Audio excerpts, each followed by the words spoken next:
Hayali anze buli lunaku nywa tampeko y'ebisiiriiza. Era lwaki abamu temwabagamba banywenga ebisiiriiza? Muganda wange Professor Sali yankolera empeke tambula nazo era ziva mu kyawo. When you eat something and you swallow those tablets, the legs are paralyzed because the system of the heart originates from the feet. Nze nywa tampeko y'ebisiiriiza every day. N'olwekyo obutwa si bwangu. Obuwona naddala. Anti tebusobola kunkwata. Bufuluma buli neutralized. Charcoal neutralizes poison. This is why. Because rampant poison in the government. Abantu baleeta baliratives baabwe. This explains why.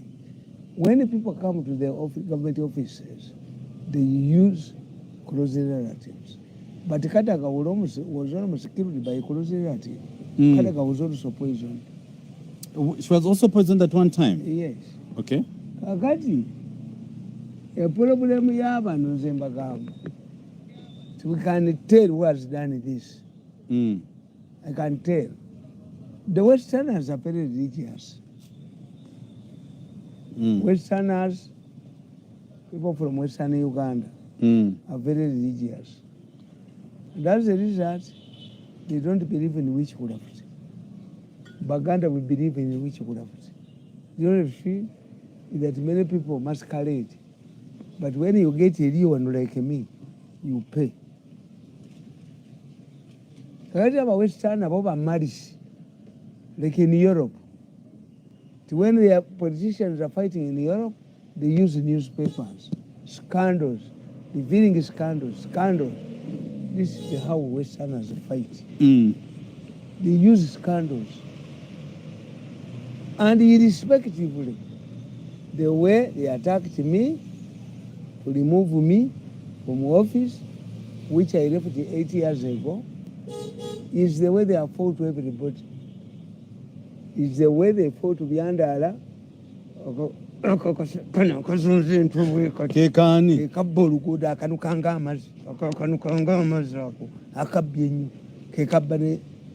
can see you.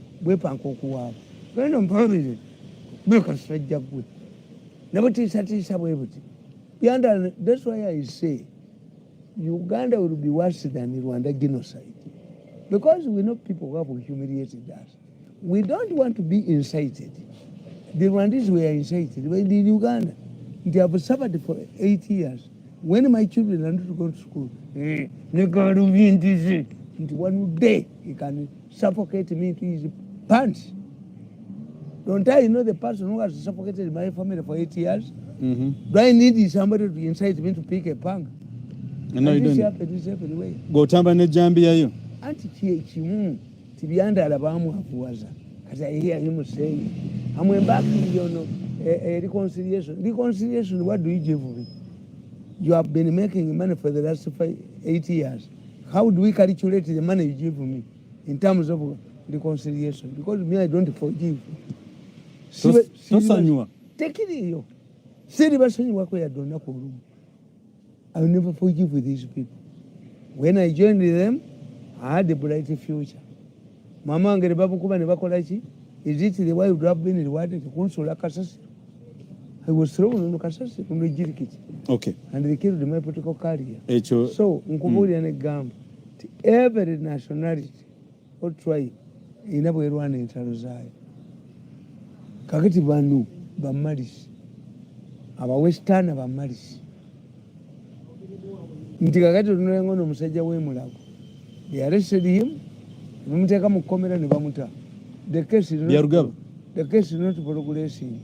Naye waabwe mukiga. Yes. Abawestana tumukwate tumuwonoone enkya bwe tumala omuni okw'amaziga ffe enkya tumugyeyo. Because they believe that because they are forgiving, everybody is forgiving. Nti omaze okubanyabanya family yange. Can we sit down? No, you can't. Unless I'm not a human being. But for the Westerners, they think it is simple. Tikineshonga. Ninkujoga, ninkugula, ninkuniako, ninkugula, ninkujoga, ninkugula. Bo. Yes, that's how they believe. And for us, Uganda, we have MBV, entrenched hatred. Yes. Kakati, nkubuli. The Northerners believe in poison, simplate, because of fear of poison. Abakazi abanorana bakambwe nnyo. Why? Bebazimba ennyumba, bebatunda kasooli, bebakola ki? They are money makers. Muteekeko omukazi mulala ajja kutta. Northern? Yes. A Muganda can easily accept, even if he is not a Muslim. A Muganda woman can accept another woman. Kubana ye yakola amanyi nezata we yali abayina. Agamba twali buzibu. Yes. So when you look at society, I can easily tell that this battle is spearheaded by Westerners. Once you see the paper in the media, Westerners believe in the media. And too tribalistic. I'm not tribalistic. I'm telling you. A Muganda believes in witchcraft. A Westerner believes in malice. A Northerner believes in poison. Easterner? The Easterners, those ones are not used to battles. They're not used. That's why I tell you, for the first time, all of the problems we have been having in Uganda originate in two institutions. The army plays the final part. But every problem originates from the ruling party. And there are only two secretary generals who have not tried to top their bosses. This is Lumumba and Kirunda. Who is the first? There was a quarrel between Obote and the first Secretary General of UPC Kakong. As Ugandans were celebrating independence, Kakong fled to Tanzania as a refugee. Then from Kakong, Obote brought Gulesi Bingira.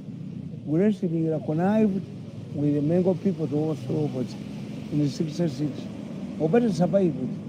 He brought a Kakwa, Felix Onama, became Secretary General.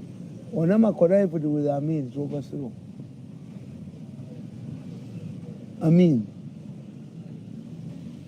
Then when you add on Mbabas, almost overthrew Museveni. So the only Secretary Generals, they are two, they are Basoga. The Easterners, they have nothing to fight for. In fact, in every country, they are what we call the neutral tribe, where people who don't have, when a Musoga becomes something, people don't quarrel. Do you know this? When a Mutolo they were told are mixed with the Banyankole. But if the Mutolo is appointed, Bojo. Twashiwedde. Tebalina lutwe. Tukita bogi. Tebalondola. But once a Muganda is appointed in something, it scares the population. So we have what we call a bogi. But some tribes are neutral tribes. Musoga is a neutral tribe. Until recently, Northerners were neutral tribes. Until they misused. Those who were using them, misused them, and they became a threat. Kakati, webale nnyo mukulu Mirundi abadde ka preamble for the program of the day. Yes. Ekikulu kya byonna kyetugala kumanya olwakola leero gwe senior political analyst wano mu ggwanga omukyala gwe bayita Among Anita ayagala bwa speaker. Do you see President Museveni endorsing Among okuli buno okulembeza? Nabagambye, when I look at the substance, the prior events, I come to a conclusion. People knew that this man was going to die. Oulanyah, people knew that Oulanyah was going to die. Basing on what? On the past experience around him? One, the opposition, Zaka was attacking her. Why? What was the intention? Was okuvunza, to make her unfit to be speaker. which means the Zakes knew that the speaker was going to die. Because it doesn't mean that he was poisoned or not.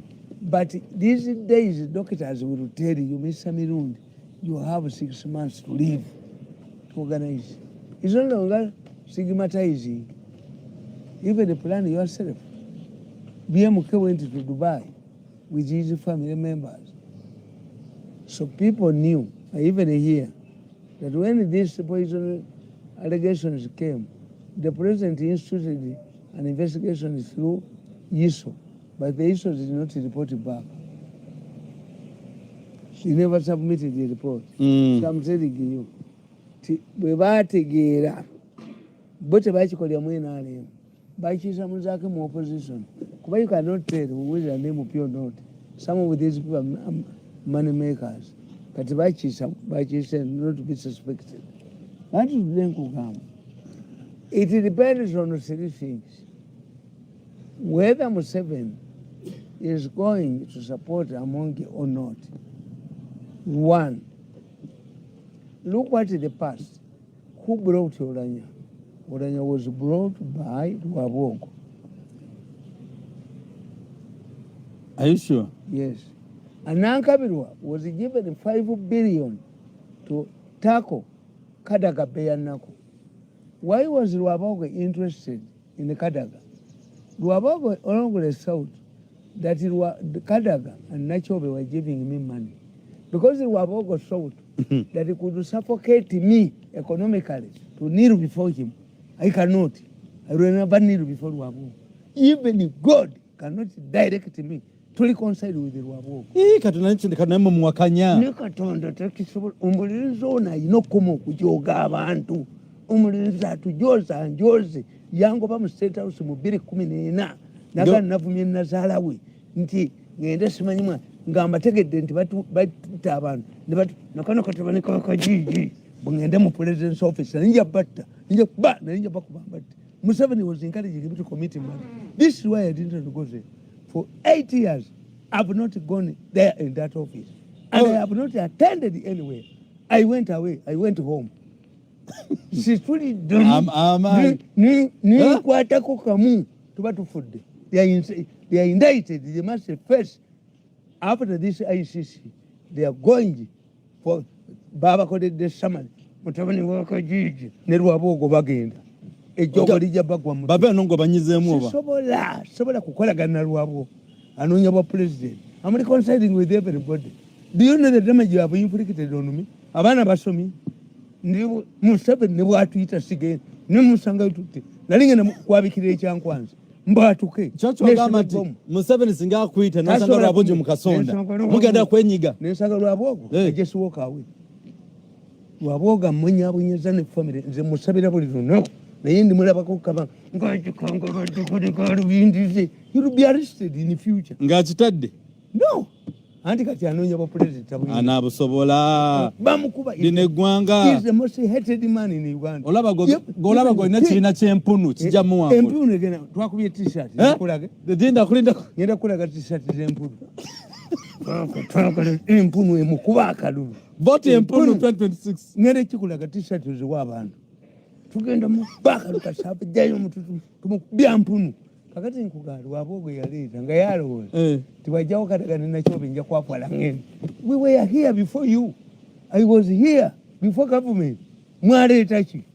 Nti akalimu kano akese emitwalo 6. Am I surviving on this?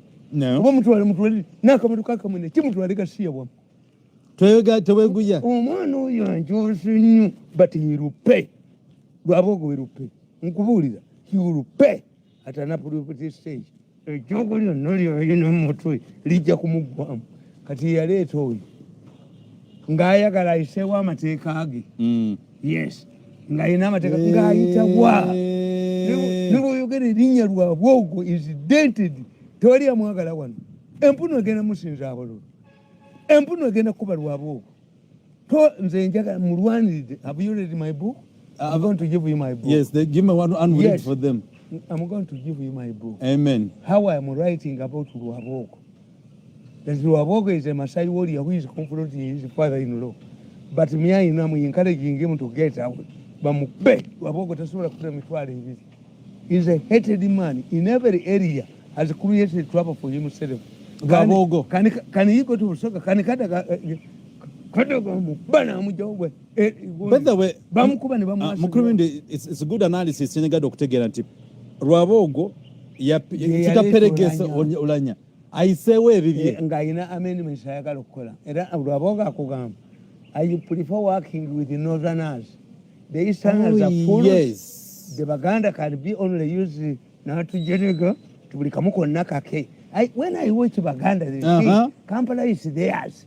You're going to call Kazimbi Kamuba Bochoduke. What's so Sabanubi? Or your man is so Sabanubi. I challenge him to better cigarettes than Nakajiko Munyum. Abaganda Bakuba. Oh, what do can go to the Indies? And you could do the Kusazala. Open Bamugano question about Nagan. Twagalaji in Punu Mukubaka. And Punu Jamukubaka. I got in Kubori and a gamma. Can Collins Kanka Kusomeri, Bamita Richard Walusimbi. Yes. Obakola couldn't BS over TV Chagambi. Bovakweni BS. Never nothing not to go over. Never Chakolaba and Wood. Yes. Bakwebas. And Eraba bargains in Tanzania. Never jail for $5 billion. Remove organizers. Hey, Mubanguleba citizen. Kadisa Naro and Dimusiru. Najambu to take Senemukubirayo. Kadisa had a sent into Bakumutui. Since I could the way. Tomato. Yeah, but it's a money. They went to Kenya. Kadisa's brother is in Tanzania. Negotiated a deal for $5 billion by Janko. Gatinzi, Kagatin Kuvodia. Until Ranyari Luabogo.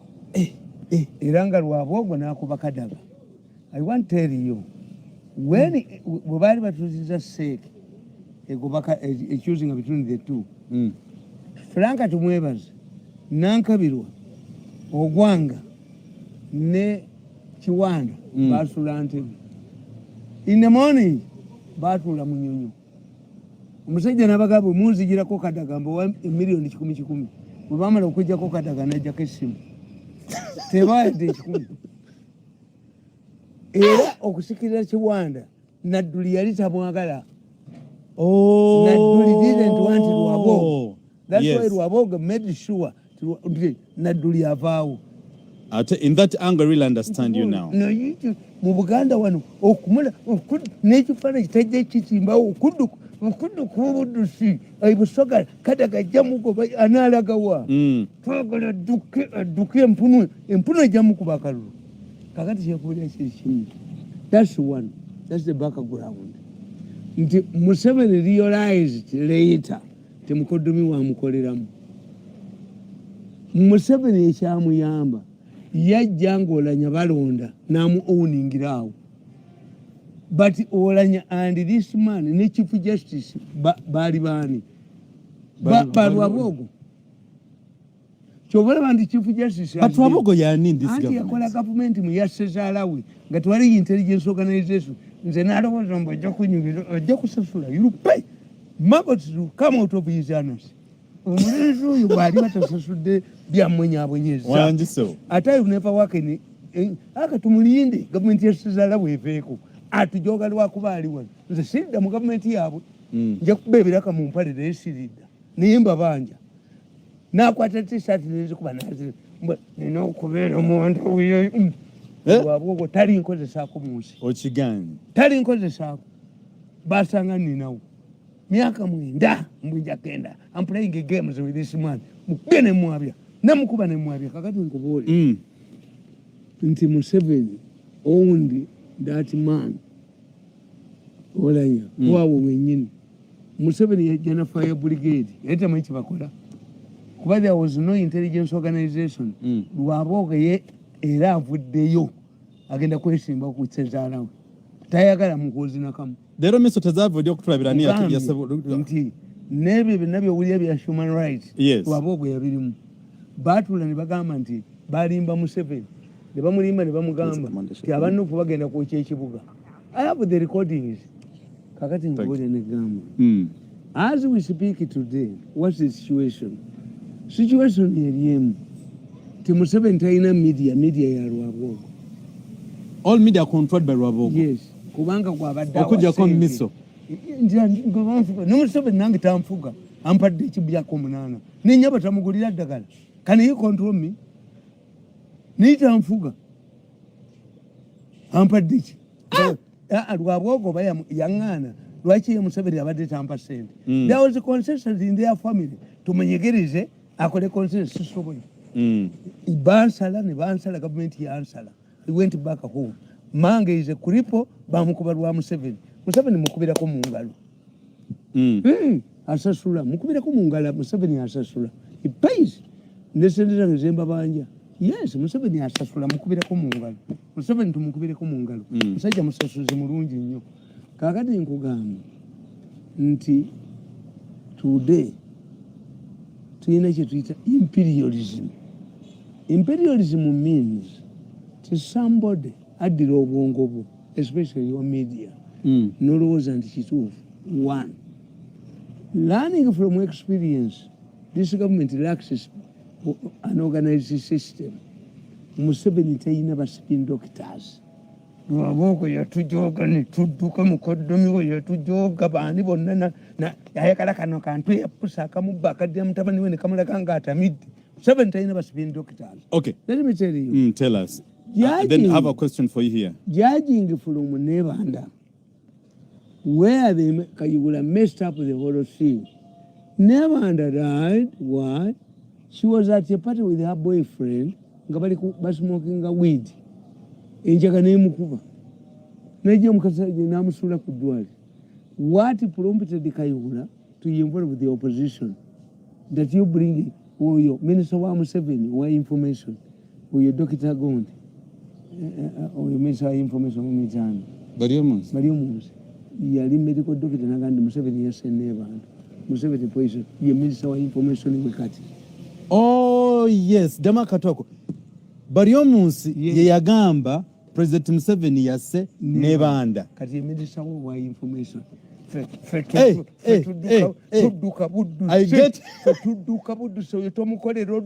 oli abuziza nti miso terabyeko ekyase Oulanyah oyo tamanyi balabe bodduka buddusi ne baleeta Sebagala.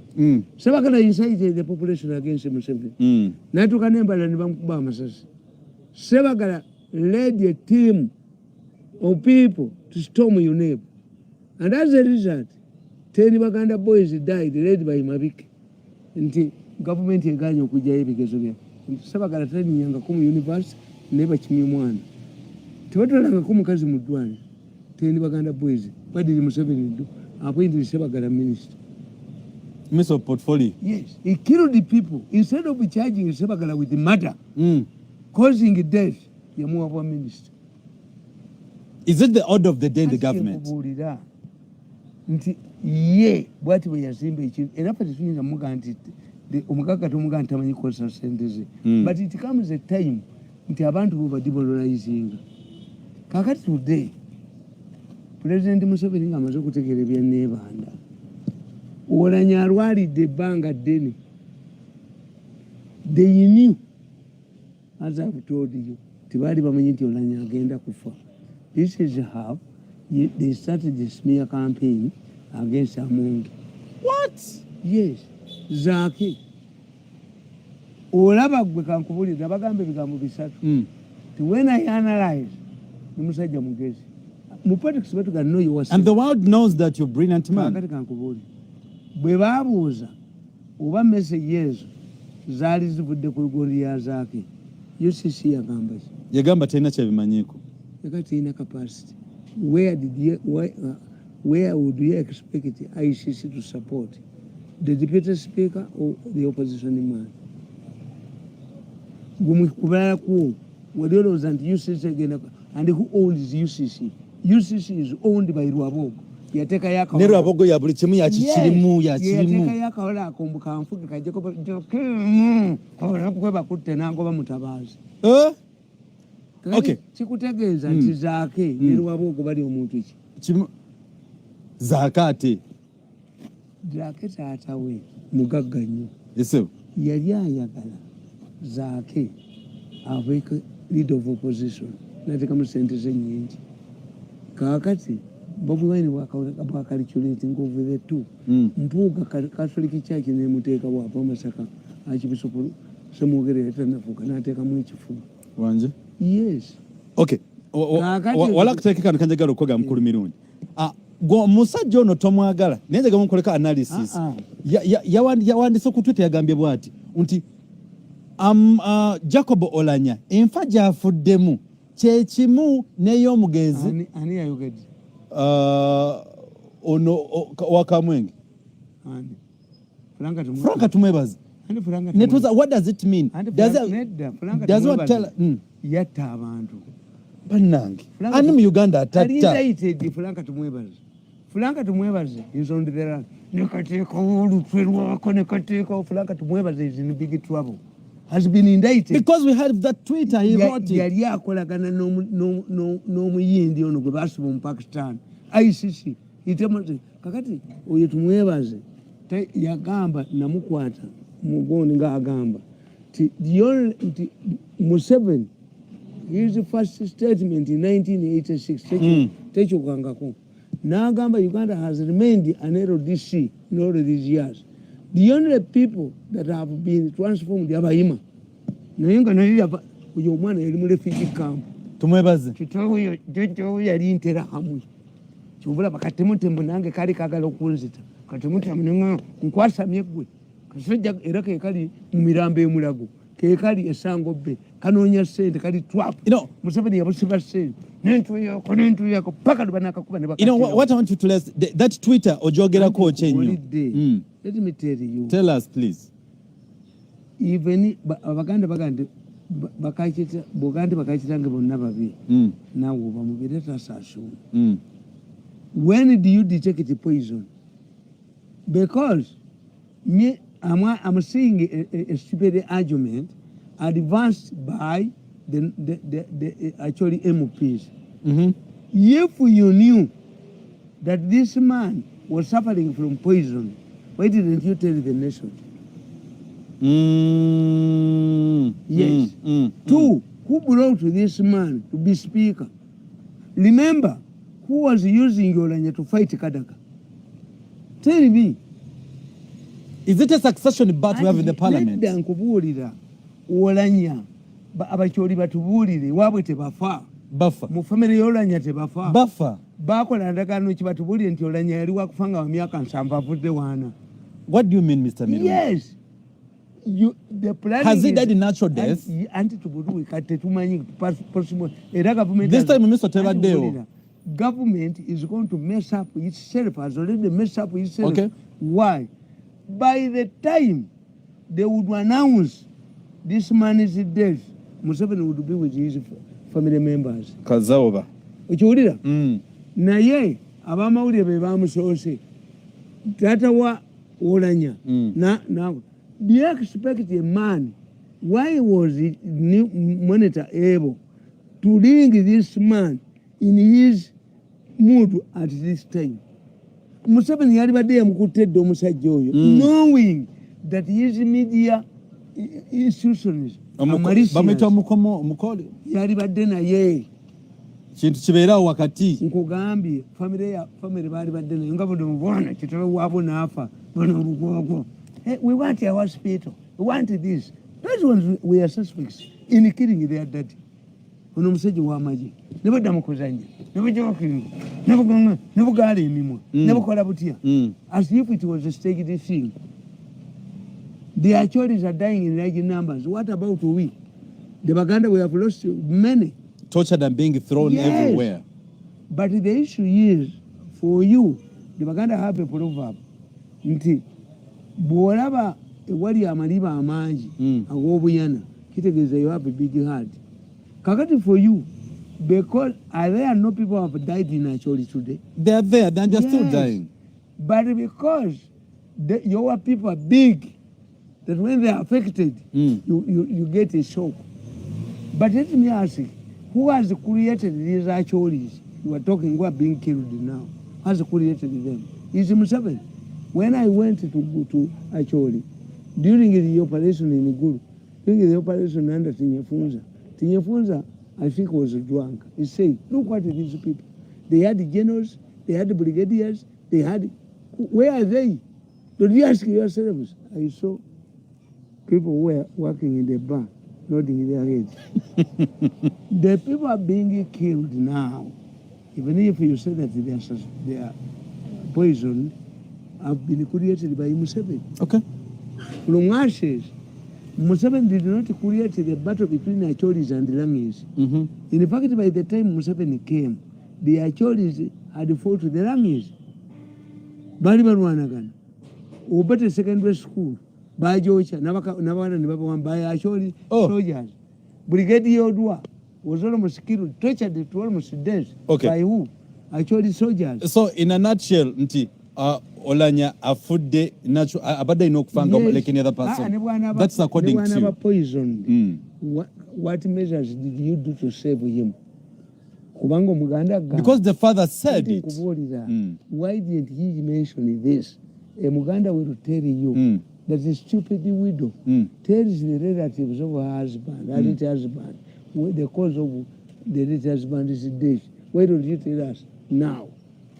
Echato mwami na chimenyo rwakito tukuba Muganda spears you to death. Even the church says, when do you echirango chino tuchiranga abayina ebigano ko abantu twana kufumbirigano mu kyogere kati, but they want to blackmail government. Why do they want to discredit this government by human rights and this poison scale? Now, when I was poisoned 5 times, what did the newspapers do? No, Baganda, we lost West, we lost on where were the northerners cry with us? No, what I'm meaning? The northerners should keep quiet over chichi. Bakure batia. Tugambi. It is across the board.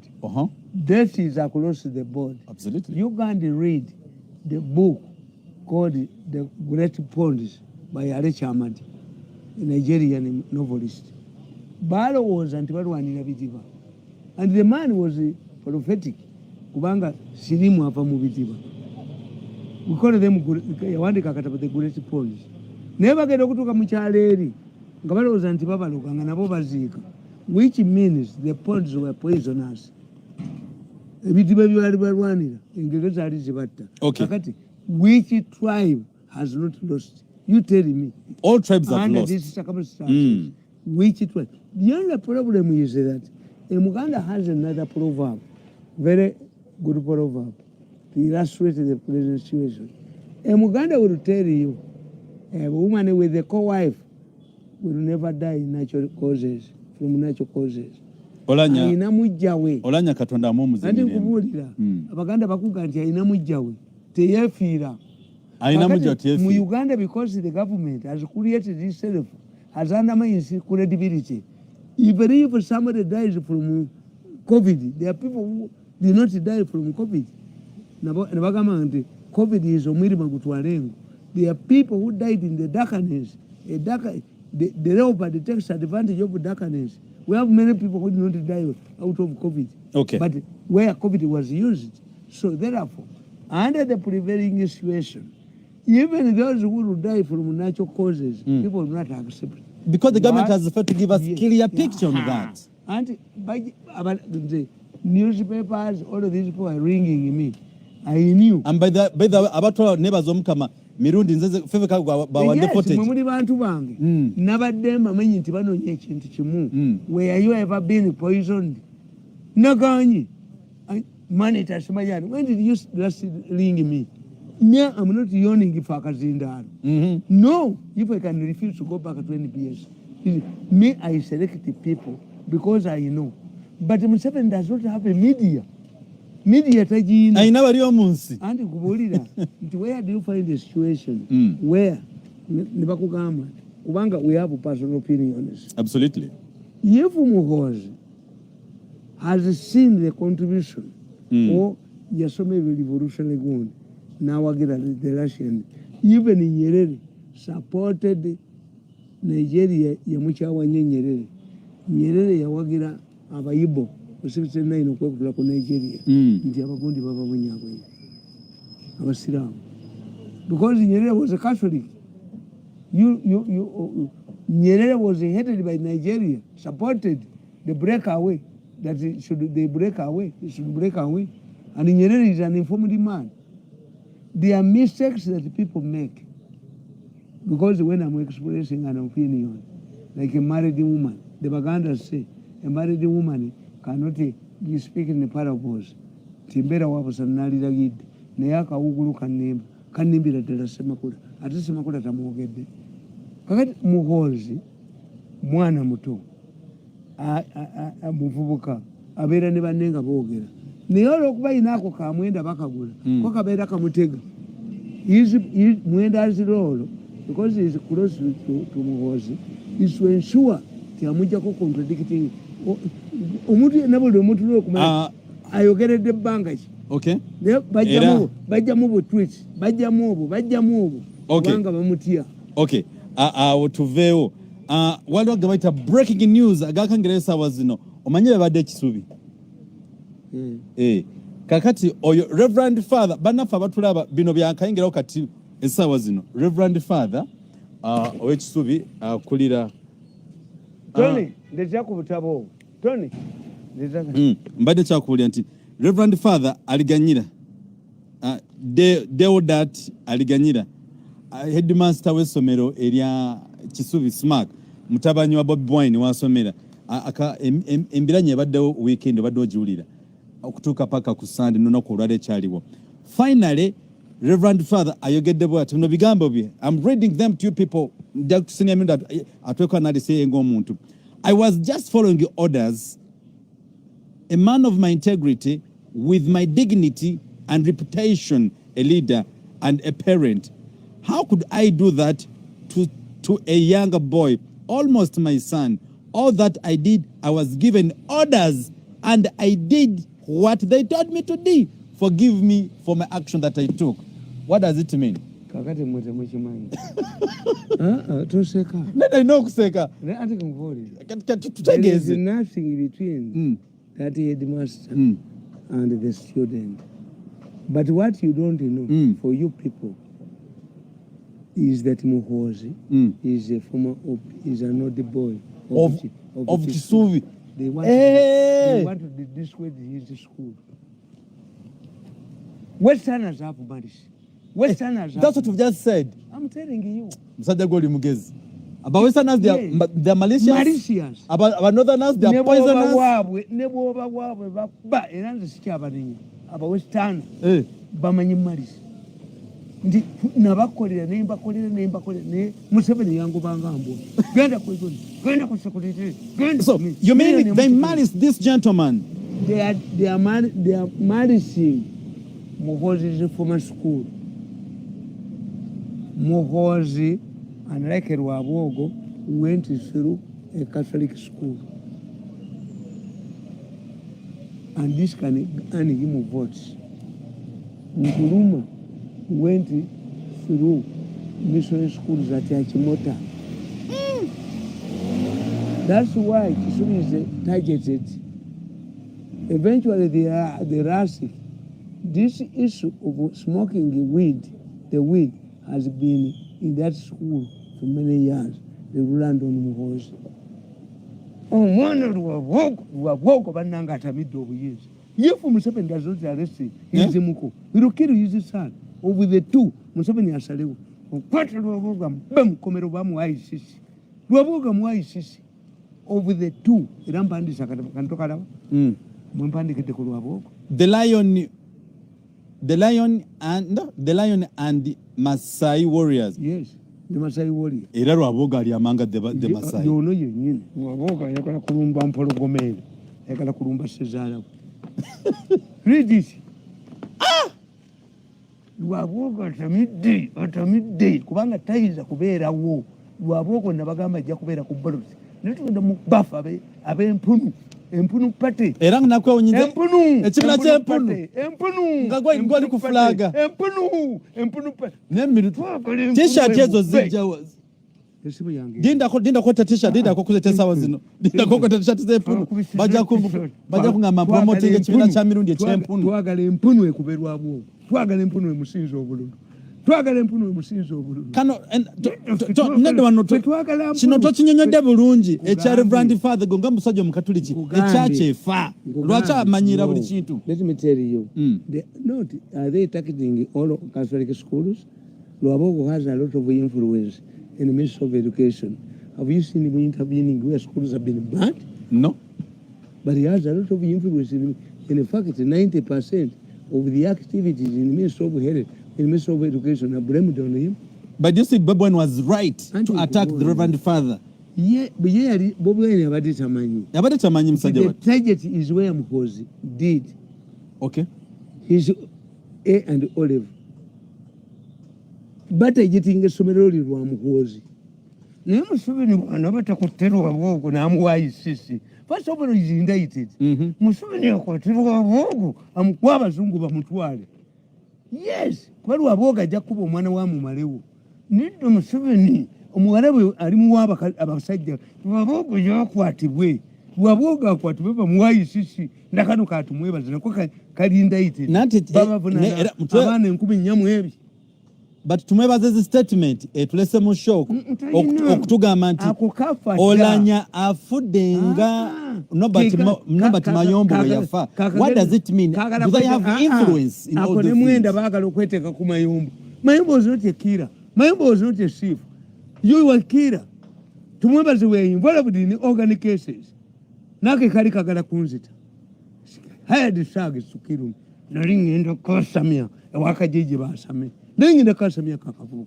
Kasamye n'entwe yako. So you can see nti yanga tebamutanga. He's a killer. He's a suspected killer. An international. But tebwagala kubwogera ku kuba bwagula amawulire. Leti Museveni arrested these idiots. Abahandiko batwa ICC. Abaganda baga nti ababaziko kumbi bali. Nidde kwateketebeni kakajijako. Akaweleza ku Serena. Akakube anti babagamye mu May bagenda. Kati wagala okugamba nti atutya nidde kagenda n'olutwe lwako ensi n'ekawona abeekamwenge banazina amazina akasajja katulugunyizako kamwenge n'entwe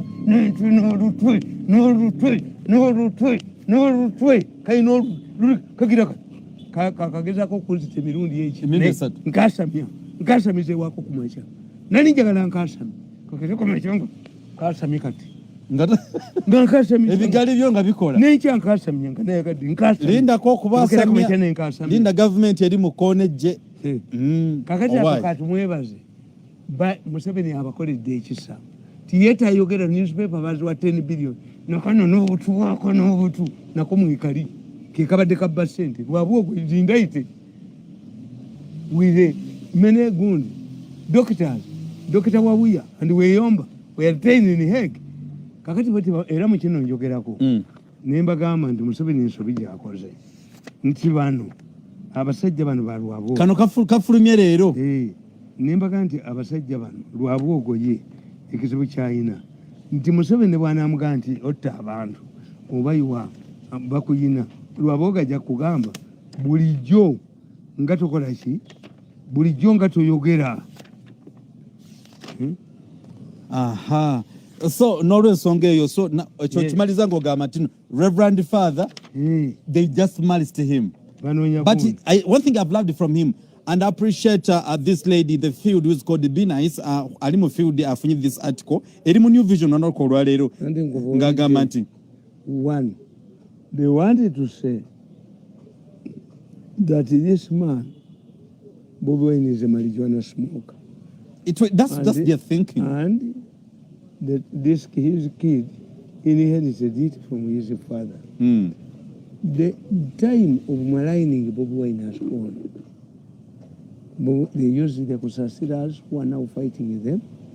They use the full figures who are now disappointed. The butcher man. So the question of marijuana, because if you say that at one time I was described as a madman by Dr. Kabushenga and Dr. Kulubya and Dr. Nakalema and Dr. Narwesh. Am I a madman? You are not. Yes, I'm more popular than them. Absolutely. The other day Kabushenga is now engaged in a fight over Chibanya in his village.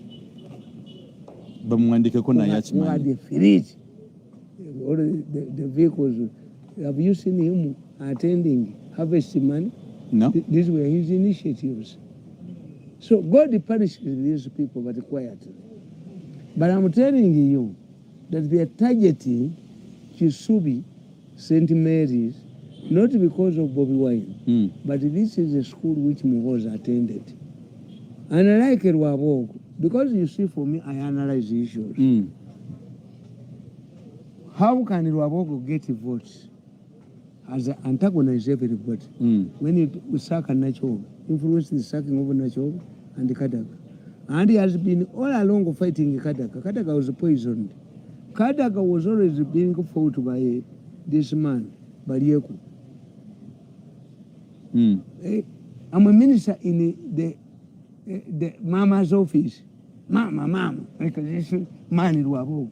But Mama says, yeah, who doesn't have a mother-in-law? Everybody had. Do we have a battle between Rwabogo and Muhoozi? There is a battle between Rwabogo and Muhoozi. Do you think it will come to an end? If Museveni does not protect his son, this is why my next book is The Lion and the Maasai Warrior. Museveni ejamu betenda. Kakati gundi kali ake kempandisa akalala kakugamba. Kani kayini Rugaba. Bika in Rugaba. Museveni has watched when his son is being maligned. If this man is supposed to liberate Museveni, to avenge Museveni's death, and he dies earlier than Museveni, is discredited.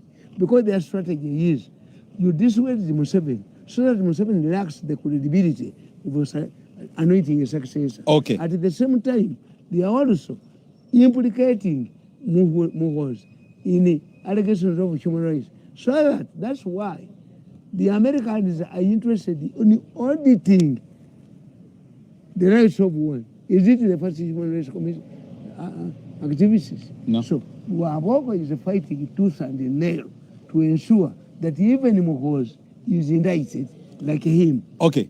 Awo tugenda kuvaawo mukitegedde mu abatwa abali ku program eno nti Reverend Father owa Kisubi mutano bewe nwasomera finally she has apologized and ekifaananyi mugenda kukiraba maaso awo nga tukiisaawo tuvuddewo kiri mu new vision. It's the new vision that I've done this. Who controls the new vision? No. Oyo Doni omutoko mulinge ngoma. Doni Wanyama. Bamujjawa. Mutoko mulinge ngoma entali. Bamujja mu State House. Bamujja mu monitor nga wa UPC. No kulise bole. No kwata gwe kulise bole. Gwe yali mu UPC gwe. No kwata wiribalo ofulumye ebintu bya Kataka. Ala balamulidde. Ala kulamulidde. Kulise bole. Ala alamudde. Okay.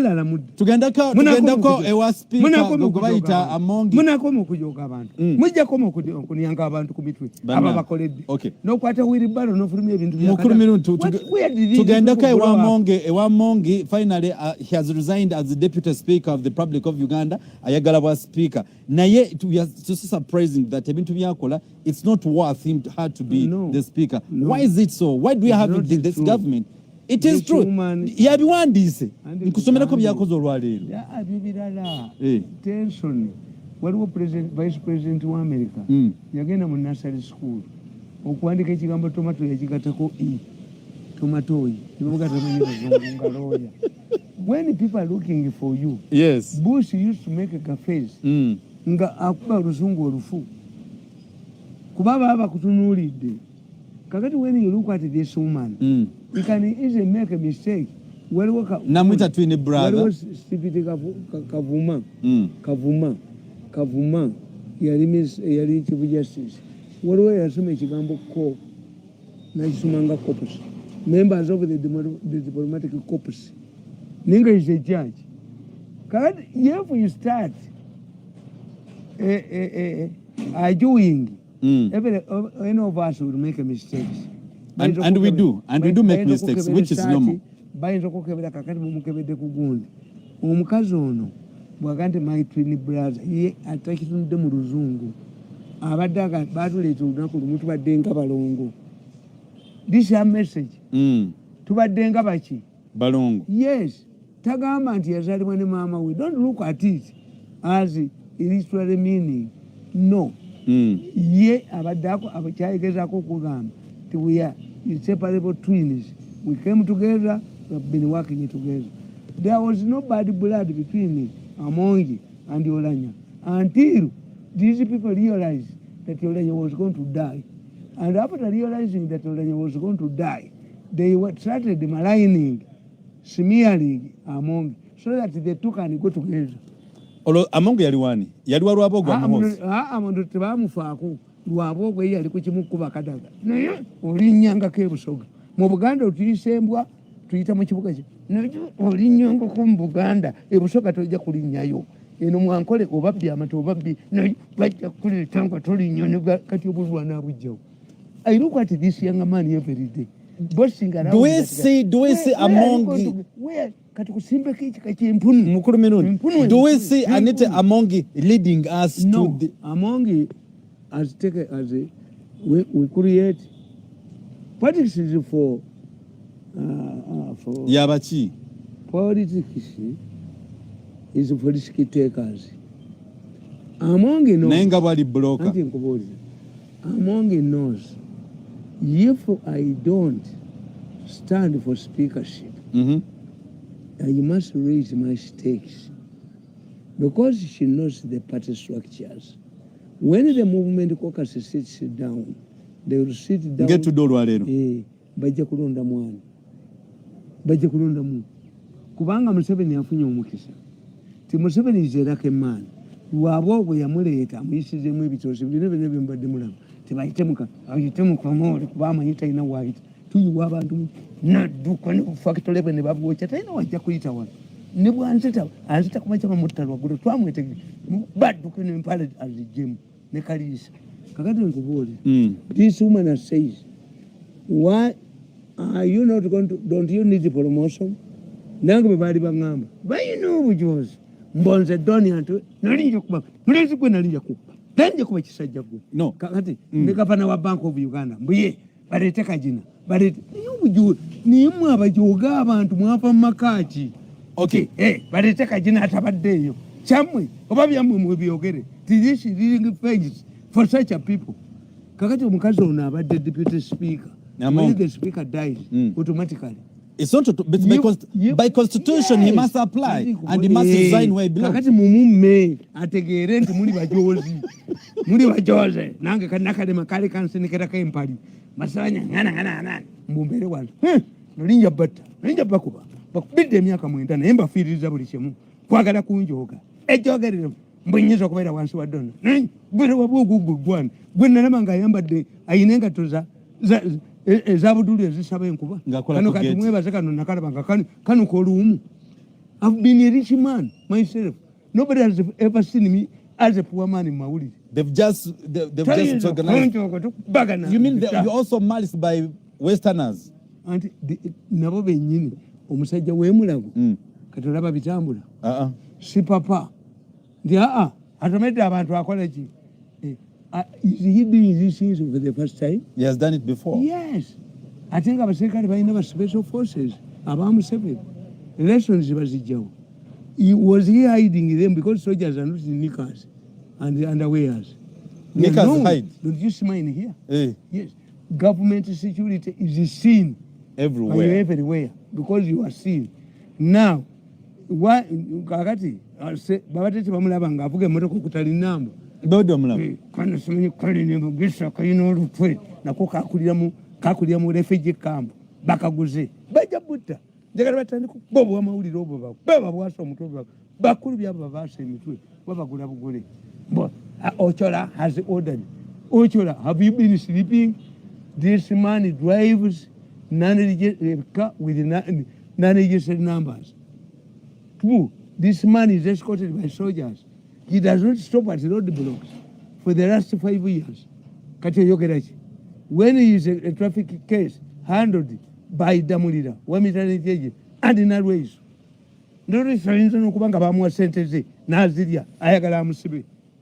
Yes. Nalwesayinza okubanga omwana olaba yakula kafeke tembu kangege ongomaliriza kibuzo kyogundi Anita Among. Anita Among lwaki ebintu byayogera tebikwatagana? Nkugambe bitandise ddi obutakwatagana. No, wentandiza okumulaba mu limelight ku bintu by'Oulanyah tekiriyo yagenda mu ddwaliro n'agamba nti kakati Oulanyah is missing his bow tie, is missing his suit, is meeting okutwogerako, is improving.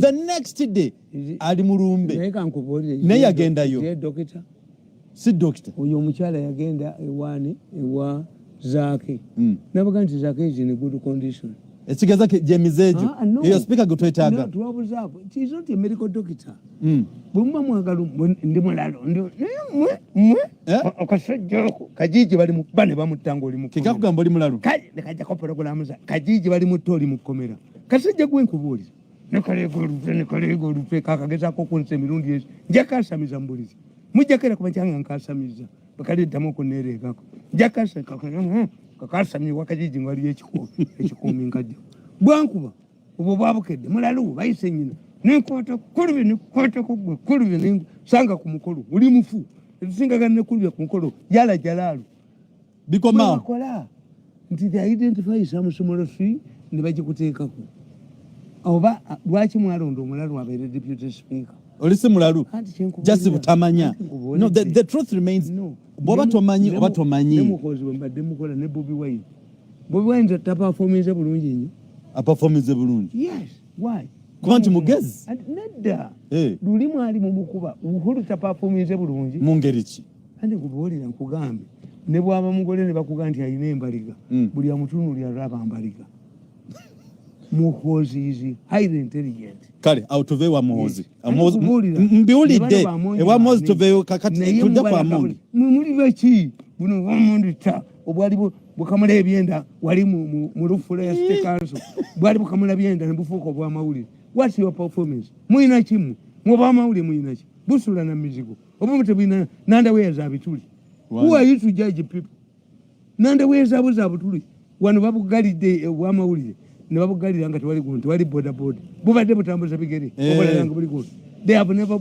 kuja kofafika badde batambula kona taya ya gari oba ya boda some of these people when you see them writing they want to come what do you own mwe monitor what do you own kana kafekete kabukedde obubabukedde what do you own mabeita what do you own mwine kimu mugwanga ukujako kana kafekete ngomaliza predict who is likely to be nobutu what is that what's that you miss what's that you miss from Jacob Oulanyah in a nutshell what's that you feel you miss the minister in Museveni's government why once I become a minister it means I'm foregoing my freedom hey kadakite nababbi mbawagire I can't be a minister. So you mean Oulanyah's regime, there's nothing you've missed? There's nothing you've missed? There's only one thing I've come across where I can help Oulanyah. Oulanyah, as an MP, he investigated Obutali markets and recommended, the Oulanyah committee recommended that the market should revert to the ordinary vendors. Okay. That's all. So, Nolan Songeyo, thank you so much for having us and thank you for